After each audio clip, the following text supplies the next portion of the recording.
Asterisk tittle. She walked away from $900 million. But not from her dignity.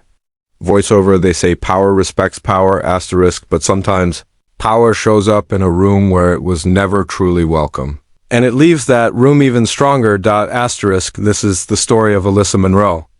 A name etched in every major tech magazine, on Forbes 30 under 30 list by 28, Billionaire by 34, and now the founder of Novalink Systems, the world's most disruptive communications firm in the last decade, asterisk her reputation, precise, bold, unshakable, asterisk her journey, born to a nurse and a factory worker in East Baltimore, raised on grit and books, no silver spoon, no shortcuts, just sheer force of will, asterisk by the time she was invited to close a $900 million deal with the Ashford family, one of America's oldest and wealthiest dynasties, Alyssa had already done what most people only dream of, created something untouchable, asterisk, but in business.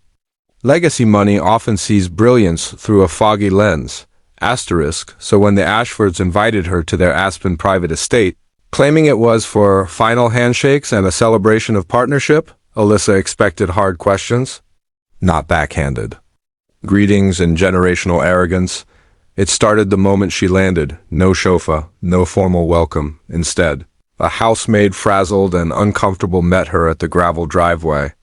No eye contact, just a clipboard and a quick gesture, asterisk. They said you could come around through the kitchen entrance. The family's still at brunch.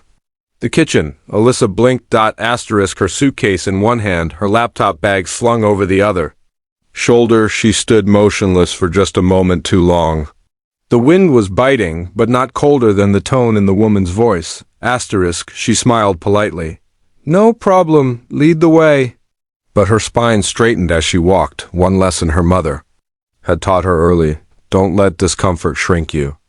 Let it sharpen you, asterisk inside. The estate was overwhelming vaulted ceilings, gold-framed portraits of ancestors who probably owned half the country at one point, and the eerie silence that only comes from money so old it doesn't need to explain itself. In the drawing room, she waited.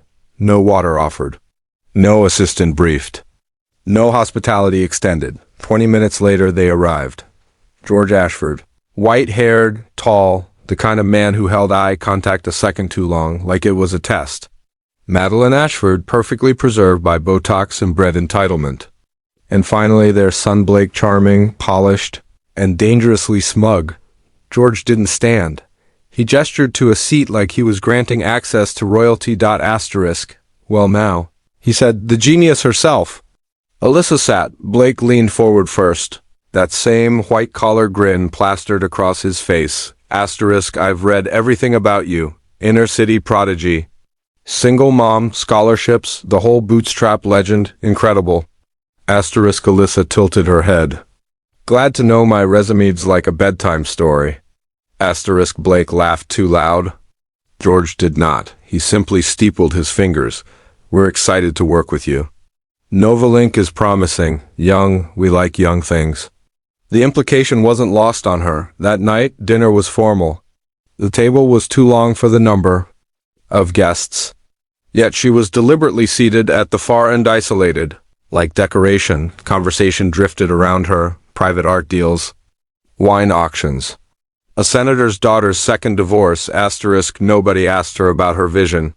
Nobody discussed the infrastructure upgrades Novalink had built across East Africa.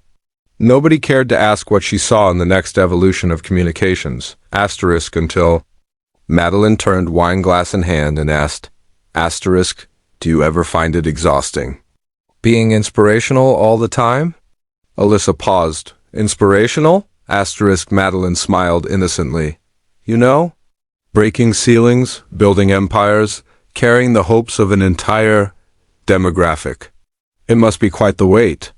Asterisk, Alyssa let the silence hang, asterisk, then, with poise, she replied, you assume I'm carrying other people's expectations. I'm just fulfilling my own. George raised his glass then. To control the future of communication, he said, asterisk, and that was when the lights dimmed in her mind. Control, not collaborate, not build, not innovate, control. The next morning, The real meeting took place in the family's private library, a monument to colonial wealth, polished mahogany and oil paintings of stern-looking patriarchs watching from the walls. George began with numbers. Blake followed with flashy graphs and projections. Then came the terms. $900 million investment, the Ashfords would retain 51% majority, Alyssa would remain CEO in title, in title.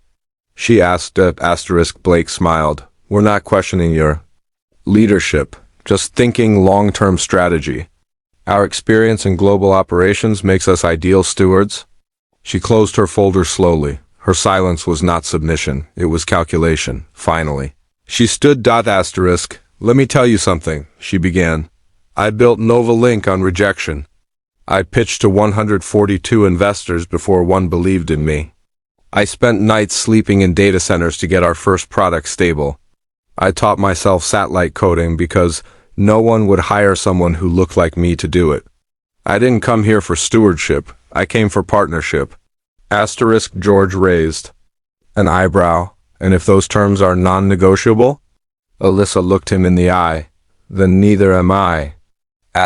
She didn't shout. She didn't slam anything. She simply slid the unsigned contract across the table, collected her coat, and walked out of the Ashford legacy forever. The door clicked shut behind her, and not one of them moved to stop her, because they didn't expect her to walk. They expected her to beg. 3 days later. Alyssa stood in her corner office back in Manhattan. The city buzzed outside. Her team, confused but loyal, waited for answers. She gave them a single line: we're pivoting the deal. Behind the scenes, she reactivated talks with Solviatech, a Scandinavian firm quietly leading in ethical AI and infrastructure led by a black, Swedish-Ghanaian CEO who had watched her rise with admiration for years. The final deal? $1.1 billion. Full executive control. No ownership surrender. And a new global initiative for underrepresented tech founders. Funded by a $200 million carve-out in the deal. When the news broke, headlines exploded. She turned down $900 million and still one bigger. Alyssa Monroe walks away from American royalty, builds her own kingdom. The Ashfords? Silent. Their press office issued a cold, brief statement. The deal did not align with our strategic priorities. Alyssa didn't respond to a single reporter. No interviews. No gloating. She just got back to work. Because real power doesn't clap back. It builds forward. Weeks later. At a private tech summit in Berlin, a young woman approached her. During a break, she was trembling. Miss Monroe, I just wanted to say thank you for showing us we don't have to sell ourselves just to make it. Alyssa smiled and said softly, you never have to sell your soul to build something eternal. Just know when to walk away. Closing voice of there are rooms built to make you feel small, tables designed so you're too far to be heard. Contracts crafted to erase you with kindness, but when you know who you are, when you know what you are, you become something. They can't control, can't box, can't buy. Alyssa Monroe didn't walk away from a deal. She walked toward something bigger, self-respect, vision, legacy, and that's priceless.